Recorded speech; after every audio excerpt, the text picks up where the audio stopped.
Hey, I'm Jack, host of the new comedic news and pop culture podcast, The Daily Zeitgeist from How Stuff Works. A little bit about me. I've listened to almost every episode of Stuff You Should Know and Stuff You Missed in History Class. I'm the co-founder and was the editor-in-chief of Cracked for the last 11 years.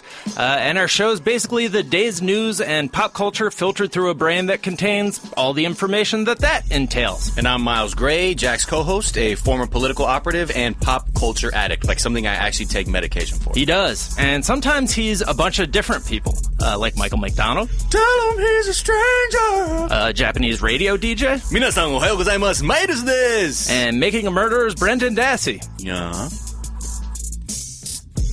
No. Just a fair warning, guys, you're going to learn a lot, but some of the content can get a little edgy, so not for young ears, but trust us, it's all in good fun. So go to Apple Podcasts and listen and subscribe to The Daily Zeitgeist. It's really good, is our catchphrase. We're still working on it. Don Batard. What did he say? What did Eli Manning do now? Well, doesn't matter. If you just look at the story as it is right now, there's no doubt. If you just look at that information that Eli Manning did something nefarious. He told someone that it was game-worn stuff that he was signing, and it wasn't. Stugatz. Guillermo, put it on the poll. 2 questions on the poll here at Le Batard Show. Are you stunned that Stugatz just used the word nefarious? And are you stunned that Stugatz just used the word nefarious correctly? Yes, yes. This is the Don Le Batard Show with the Stugatz on ESPN Radio. ESPN Radio is presented by Progressive Insurance. Customers who switch to Progressive save an average of $500. Call or click today and find out if they could save you hundreds on your car insurance. Don Van Natta going to join us in just a second here on the Shell Pennzoil Performance Line. Talk about Jerry Jones and Roger Goodell. Here's your SportsCenter update. While the White House said President Donald Trump will host collegiate sports championship teams Friday in Washington, the South Carolina women's basketball team will not be among them as they have declined their invitation. The Arizona Cardinals have signed Larry Fitzgerald to a 1-year extension. And finally, you could buy a tea that's harvested in panda poop.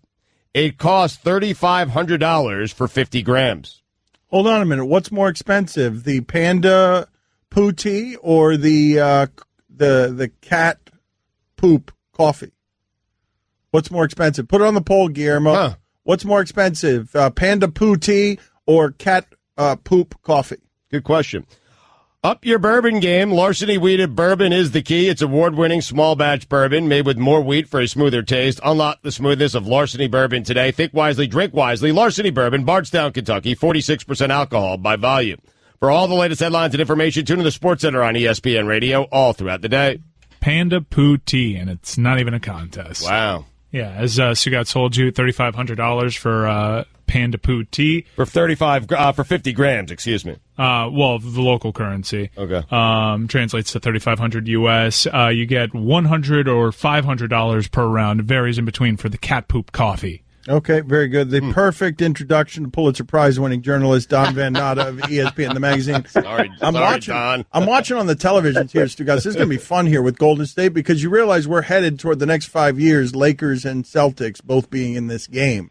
Being in the Lakers, if they get LeBron, you're going to have Boston, the Lakers chasing Golden State. It's a big if on LeBron, though. Yes, it has to be because Golden State's out there, and he might be looking at the Celtics. Yeah, he could be looking at the Philadelphia for all we know. Yes, but still, they have a chance to get in. And that's good, too. Sixers, too. Yeah. Glory days of basketball. So Don Van Natta and Seth Wickersham did ESPN magazine story on Jerry Jones and Roger Goodell and this fight. A lot of good reporting in it, a lot of things you might not know.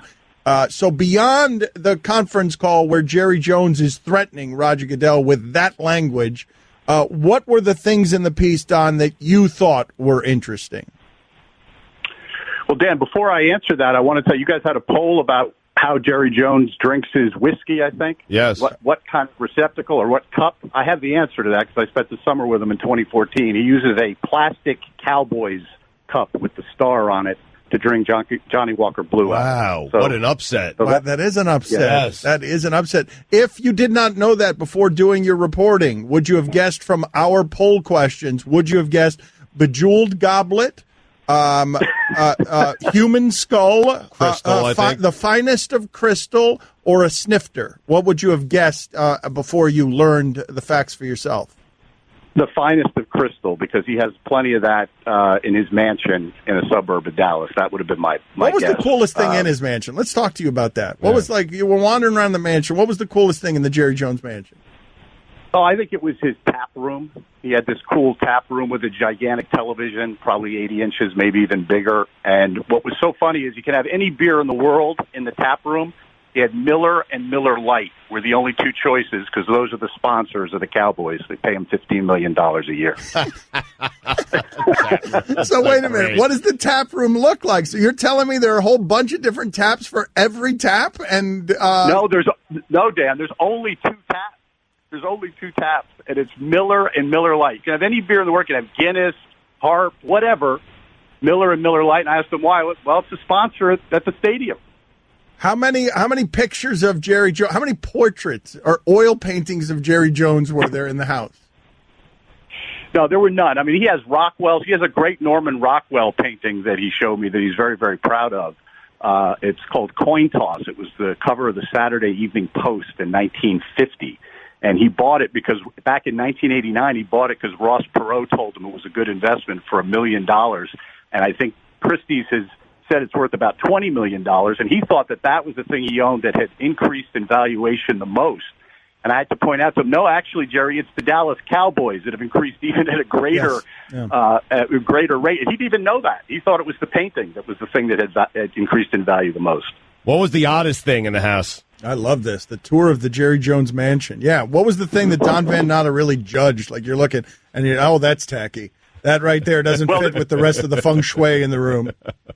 Well, he had a photo of Kevin Costner on his wall looking at both him and his wife of 51 years at the time.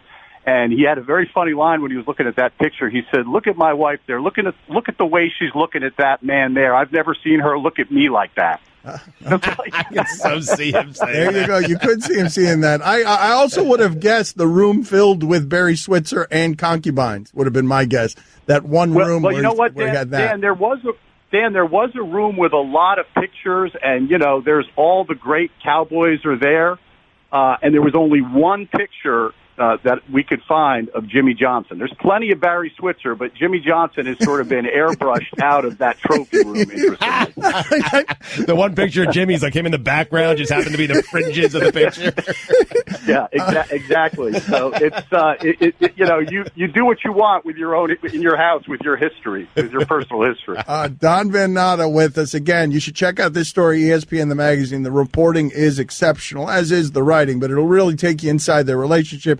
Are you buying my theory at all, Don, that Jerry Jones at this point in his life and career gives zero bleeps and he's just looking for a fight? What's the good of all this power if you're not going to fight with it once in a while? That this stuff makes him feel alive is my question. Well, I think there is some truth to that.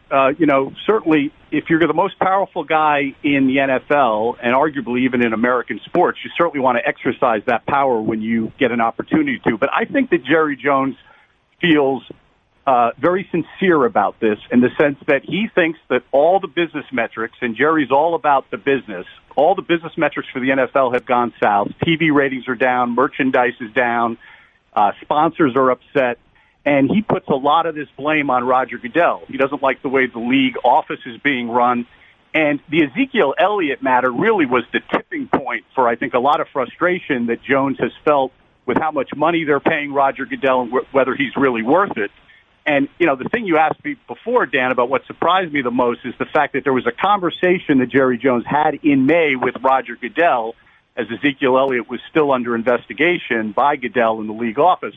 And Jerry came away from that conversation with a very distinct impression that Roger Goodell was not going to suspend Ezekiel Elliott for a single game.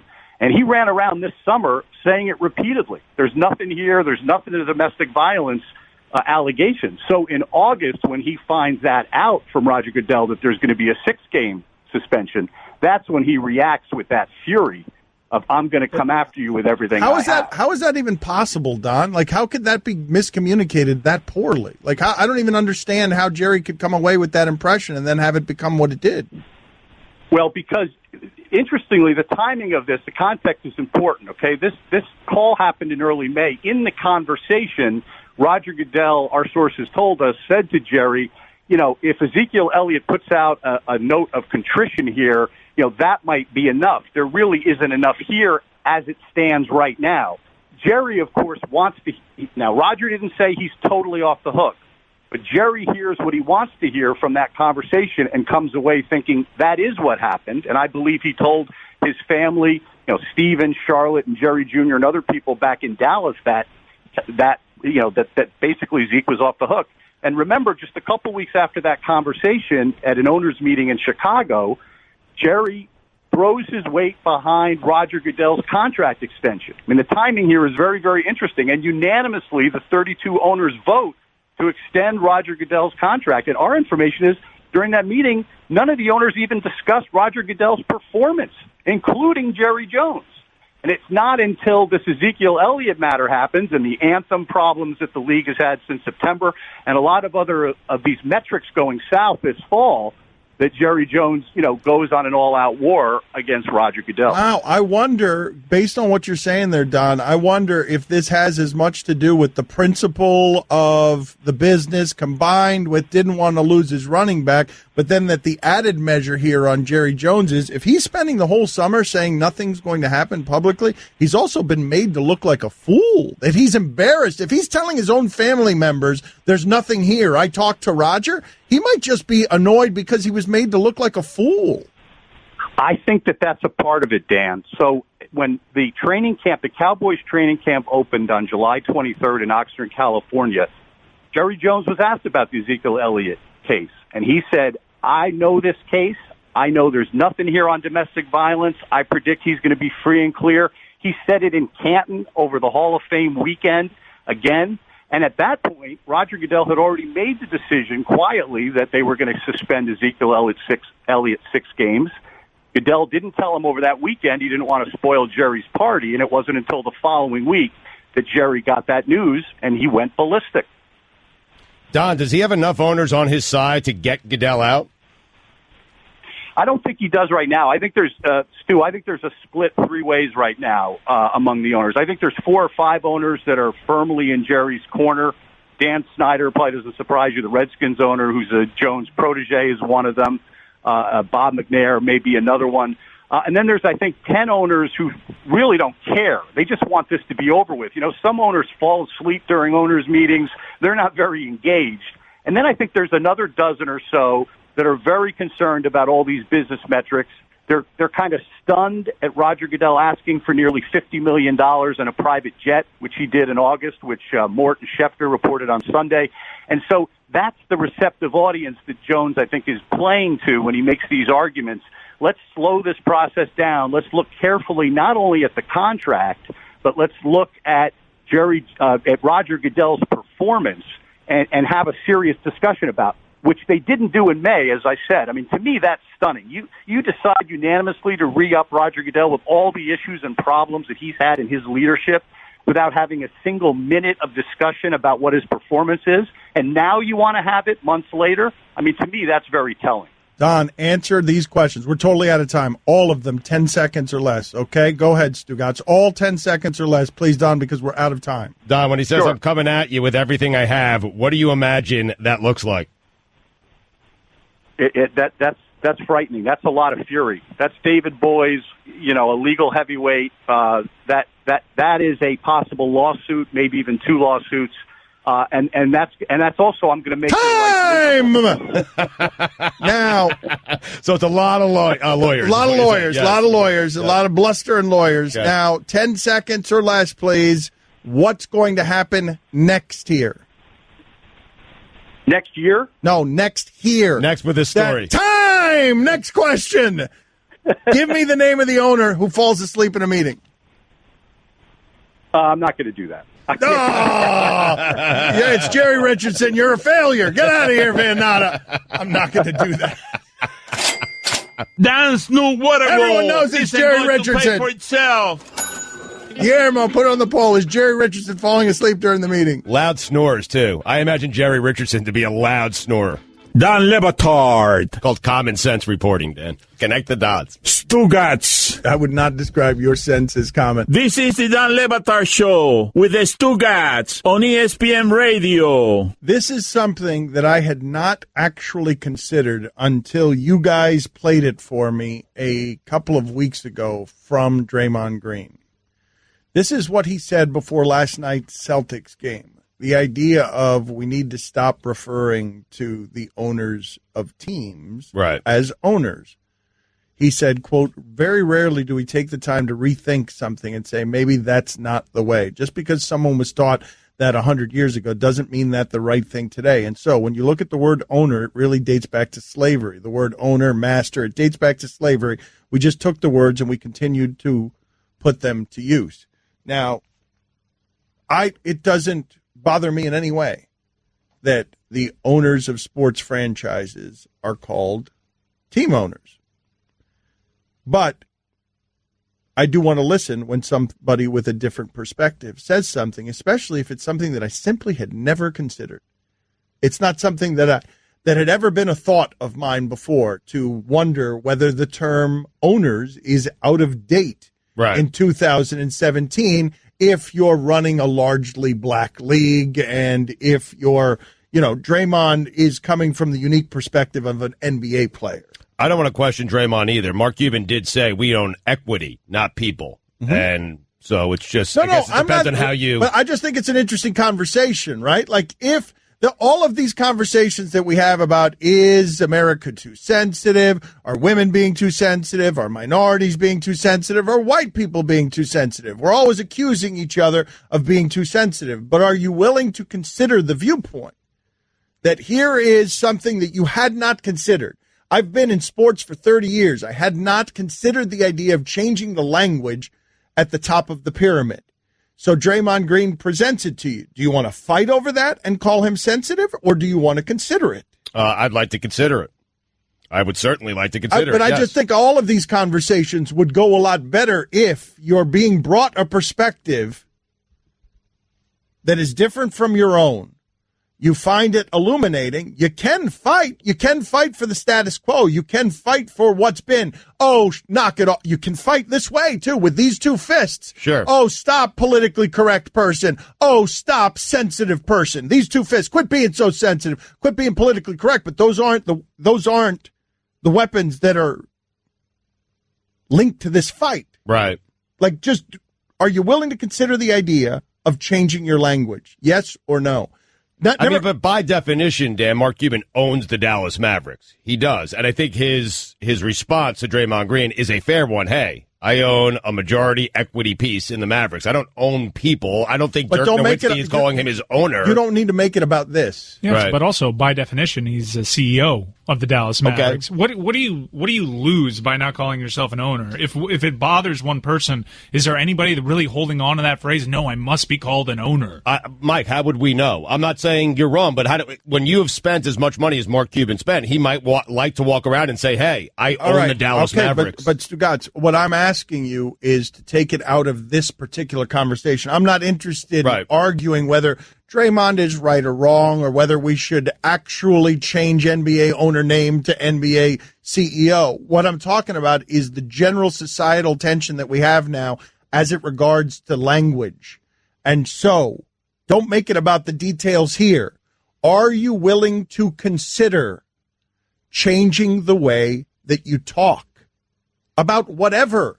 The N-word, homosexual slurs, whatever it is, are you willing to consider it? Because a lot of these fights start when white people are like, no, I want to talk the way that I want to talk.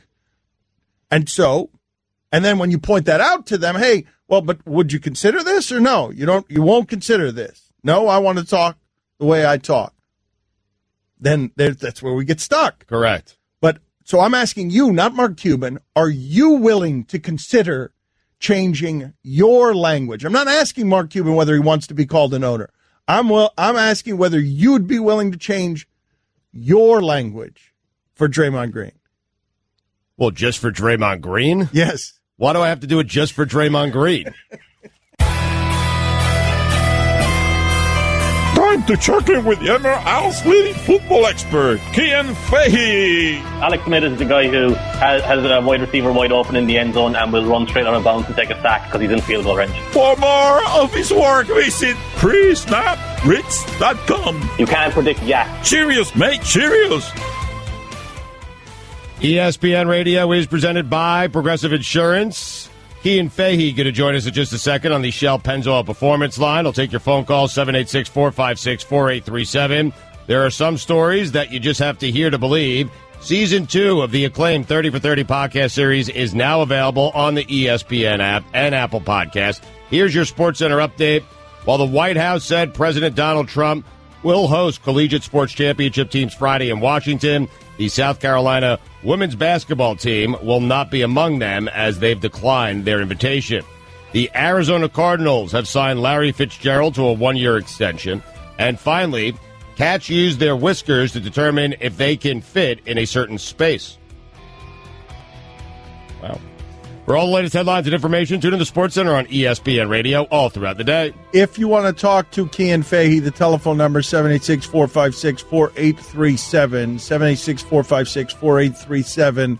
If you have any football questions, can you explain to me, and thank you for making the time for us, Cian, Antonio Brown, I don't know who to compare him to. I don't know that I've ever seen anything quite like this, where at his size, he continues to be the most unstoppable receiver consistently in the league. Explain to me what's happening there, please. I'm not really sure how to explain it.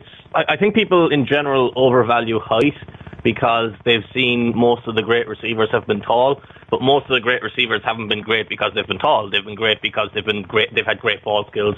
They've run great routes. They've been physical through their routes. They understand how to adjust their routes to get open. And Antonio Brown does all of that extremely well. It helps that Ben Roethlisberger is his quarterback. Like we were talking about this last night on Twitter, where people were talking about the greatest receivers from the past couple of years, and I always felt a guy who gets majorly overlooked is Andre Johnson, because he always played for Gary Kubiak and Matt Schaub, and he never got touchdowns because of that.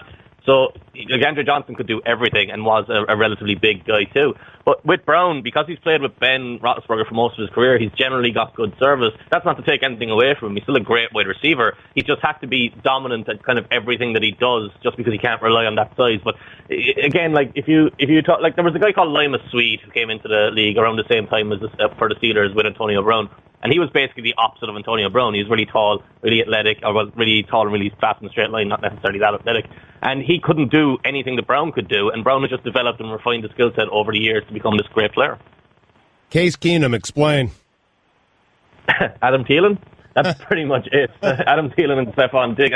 Thielen is following that Antonio Brown path that we just talked about. Came in, is working his way up, and I said it on the podcast this week to Jacoby, and Jacoby kind of threw everything at me and stopped the podcast mid-flight and said that I was insane. But I think Adam Thielen has been the best receiver in football this year, and Stephon Diggs is an outstanding receiver as well, and they've rebuilt that offensive line, so everything's kind of set up for Case Keenum to be effective. Now, his production has been pretty good, but his performances haven't been great. Last week, he kept that Washington game close. He had 4 interceptable passes, 2 in a row late in the game that were awful throws, awful decisions. And his touchdowns, he had 4 touchdowns in that game. One was a really good play, one was a screen, one was a misdirection play where the tight end got wide open in the red zone, and one was a rolling pocket where Stephon Diggs was wide open. So the numbers there were a little bit misleading, but he's doing enough to help the Vikings win games, and that roster is just phenomenally talented. So wait a minute. You're telling us that Diggs is not the best receiver on that team? Not anymore, but Diggs is also outstanding. So Diggs is one of the better starters in the league, and this is why Keenum's been effective, because they can adjust the passes. They're always wide open. They create after the catch. And Kyle Rudolph's there as well. He's majorly inconsistent. He's not very good. But they have Jarius Rice. They have Michael Floyd. They have a bunch of other guys that they can use in different roles. But with Thielen and Diggs, they can both do everything. Like, a lot of the times you will hear coaches talk about building a complementary receiver group. They want to be congruent. They want to have a deep guy. They want to have a possession guy. In Thielen and Diggs, they've got guys who do everything, so they don't have to worry about what route they're called for or what role they're asked to play. What'd you say about Rudolph? Yeah, he said Rudolph wasn't very good. Rudolph, inconsistent. He blasphemed against my beloved Kyle Rudolph. Adam, you're on with Cian Fahey. Go ahead. Hi, Cian. I hear you compare Tyrod Taylor a lot to Alex Smith, but I'm interested in hearing you compare him to Russell Wilson because it seems that they have a very similar skill set. I don't think they're similar at all, really. I think they run similarly, but we have a tendency to compare quarterbacks on physical abilities and often appearance, and really the primary thing you should compare guys on is the passing ability. And Tyrod Taylor is an extremely patient, oftentimes slow processor, and he will stay in the pocket for a long time, whereas Russell Wilson is always looking for the first route to get out of the pocket and is always willing to give up on a play instantly and just create in a scramble situation or a passing situation where he's outside the pocket. Dan, you're on with Cian Fahey. Go ahead. How important is offensive line players' footwork, and do we underestimate their pure athleticism? I didn't hear that. What was it? Offensive line play, footwork, do we underestimate their athleticism, and how important is it? Yeah, but I think we tend to, it's a cliche or whatever, but it's a true one where if the offensive lineman does his job, nobody notices him. And with the guys like Jason Peters, who, is 6'6" or 6'5", whatever it is, and Tyron Smith, and they move like wide receivers when they're out in space. If you look at Sammy Watkins' touchdown this week, actually, I think he had two, but one of his touchdowns this week was a screenplay where he lined up wide to the left, and Andrew Whitworth was on that side, and they ran a one-man screen where Andrew Whitworth was out in front of Watkins, and he was about 15, 16 yards downfield blocking two guys, never lost his balance, was never uncomfortable, located guys in space easily, and that's a 300-pound guy moving at about probably 12, 13 miles an hour, or whatever it is. So wait a minute. It was a one-man screen with Whitworth, and he just took out two people and never lost his balance? Yeah, it was. I think they ran play action to the right side, and Watkins was on the left side, and that was the narrow side because they were on the left hash. So Whitworth broke out, and he was the only guy that went out, so nobody noticed it. So you got Whitworth on. I think the first guy was a safety or a linebacker, and then the cornerback came over, and he hit the safety and the linebacker in such a way that he knocked into the cornerback, and then Gurley just jumped into the end zone right behind him.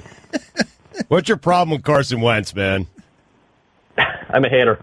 Well, why? No, I think the Eagles are a phenomenal offense. I think he's benefiting from being in that offense. I think he runs.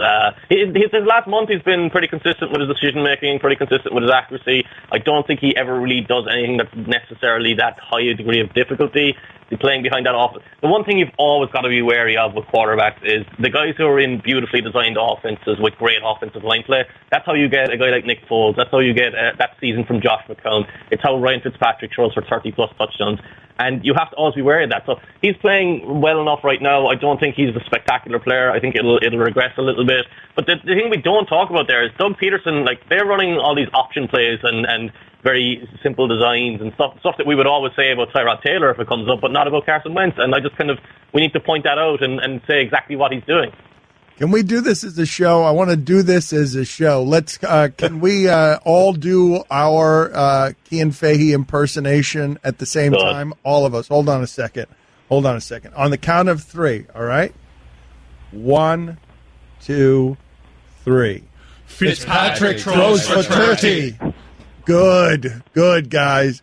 That was good because that's the most Irish sentence ever spoken on our air, Disney Air. Can we have some sounders and some production here that would give off? My family don't know anything about what I do. No, hold on a second. Fitzpatrick throws for 30. Yes. Yeah.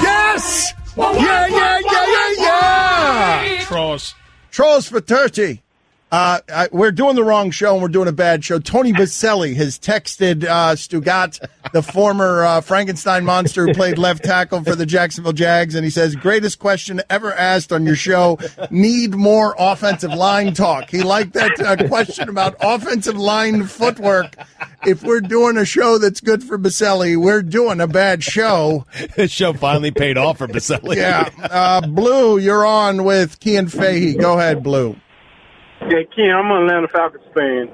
Numbers are telling me Matt Ryan is a top 5 quarterback, but I think the numbers are lying to me. And my eyes deceiving me. I'm not sure what numbers you're looking at. His numbers aren't great this year. He's missing Kyle Shanahan a lot. Kyle Shanahan simplified everything for him, did exactly what I was just talking about with Carson Wentz, where he created these package plays, these clearly defined deep shots where guys were wide open, and now Steve Sarkisian is asking him to be the guy he's been for most of his career, like he was under Dirk Cutter, where he's this drop-back passer, he's got to throw the ball down the field, he's got to diagnose coverages while the pass rush is coming around him. And he's like a top 10 quarterback. He's comfortably in that 8, 9, 10, 11, 12 range, and he's been there for his career. Matt Ryan's a guy you're happy to have, but you have to build around him and build around him properly. Give me over the last month someone who's been criminally underrated, the last month of play.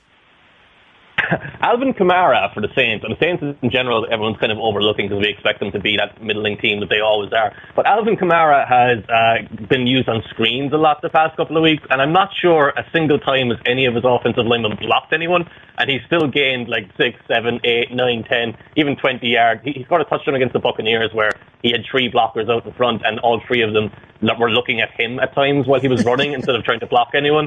So he just made 2 guys miss. One guy dragged him down, but he actually kept his balance and bounced right back up, never went down, and ran into the end zone. He's been phenomenal. Him and Mark Ingram together are really powering that offense and letting Drew Brees kind of relax for once because he's been carrying that offense for years. Shorter answer and get us out of here on this one. A guy that everyone thinks is playing well over the last 4 or 6 weeks, and Cian's here to tell you, other than Wentz, not really. Not really.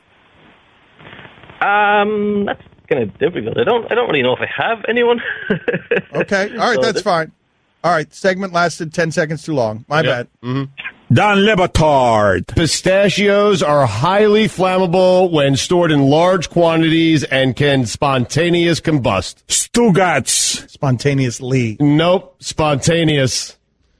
Lee. This is the Don Batard Show with the Stugats on ESPN Radio. What do you make of the Celtics last night being able to play their style against Golden State, being down 17, and then winning at the end in a game that Kyrie Irving was not good all game, but he was good when it matters? They have a legitimate scorer at the end of games. They had last year Isaiah Thomas, who crushed people in the fourth quarter and was the worst defender in the league, but now they have a better player than Isaiah Thomas, who is doing all the Isaiah Thomas thing. They actually have 2 legit scorers at the end of the game because Jason Tatum's been doing that for them all year. And he did some of that last night. It wasn't great yesterday, but he got to the line a bunch in the fourth quarter, and he hit his foul shots. He was 8 of 9. And then you're right, they now have Kyrie Irving who can do that. They're just great defensively, and he must be, right? We could say it now. Brad Stevens is a really good coach. I feel like everyone's been saying that for a long time. I mean, Isaiah Thomas, the way Isaiah Thomas spoke of Brad Stevens is in hosannas that I'd never heard. Isaiah Thomas is very begrudging with the respect he gives. The tiny people in basketball tend to believe that they are the reason they are overcoming odds. But Brad Stevens helped make Isaiah Thomas so good that Isaiah Thomas speaks glowingly of Brad Stevens as a coach. Everyone's known for a long time that they are maxing out everything they have, but you cannot win in that league without a star. You can't, and now they have one. You simply cannot. Right. You can't. Right. It doesn't exist. You have, no matter how good I may think the Detroit Pistons are, Stan Van Gundy's going to know at his core, you cannot win in that league in a meaningful way if you don't have a star. So I had a few thoughts last night. It was not about whether they could beat Golden State in the finals, because I don't think they can. It's about, wow, this team might be able to beat Cleveland in the Eastern Conference Finals. And then I started thinking about what this team is going to look like when Gordon Hayward is healthy, because Tatum and Brown are getting valuable experience here that they would not get if Gordon Hayward were playing right now. We've got, the East is terrible now, unspeakably bad, but Philadelphia is coming. Yep. Clearly, Philadelphia is coming, and now Boston is coming, and clearly, Boston's going to matter for the next 10 years. No question. Dan, and I'm telling you, I keep telling you this, Stan Van Gundy's team is good. The Pistons are playing but they well. but they don't have a star. They don't. I mean, Drummond's not a star. Not the star you're talking about. Like a guy who's going to take the big shots at the end of the game. Well, Boston was the 1 seed last year and didn't have a star. Correct. I mean, you could try and make Isaiah Thomas one, but he's not. They made Isaiah Thomas that. Like, I think that the thing that Boston has now that should excite the Boston Celtic fan base is that you've got a good structure. Your coaching is good. Your coach maximizes advantages. And now on top of that, you've actually, for the first time, given him legitimate talent. Correct. Because this is legitimate talent. Brad Stevens has not coached in the pros with good talent. He has not. I was also thinking Danny Ainge is good at his job. He is. He made a great trade. I know, but that's the way it works with Danny Ainge. You bum, you're terrible, you never do anything, never do anything. 14 straight, you're good at your job. No, but he hit on Jaylen Brown, Dan. He's a good player. I know. And he hit on Jason But Tatum. I'm saying, Stugotz, is the majority of Danny Ainge's career, you've been telling me he's no good. And look, Sam Hinkie going to end up being right if those guys stay healthy in Philadelphia. He may never work again, but he's going to end up being right about how you rejuvenate it. Danny Ainge was an absolute joke until he got that Gordon Hayward signing, and then he was able to do something with the assets that he kept touting but never actually pulled the trigger on. But, Mike, I'm specifically talking about the draft picks because he's hitting on them. He's missed a lot. I know, They've had a lot of draft picks. Stugotz, this is not Give me the guys that he missed on. Stugotz, this is not fair what you're doing here. I mean, from Fab Mello to, you want the list? What'd you just do to Mike? What'd you just do to Mike? No, I'm just wondering if there's a recent guy. No. Mike might be right, and I might be getting carried away in a great win last night. Mike might be right here. I'm just saying, give me the guy that's been bad that they took. I'll get him to you next segment. How about But that? Danny Ainge has been a laughing stock for a long time, and now he puts together a 14-game winning streak, and there you are. Stugotz, fists on his hips. GM of the year. Deserves it.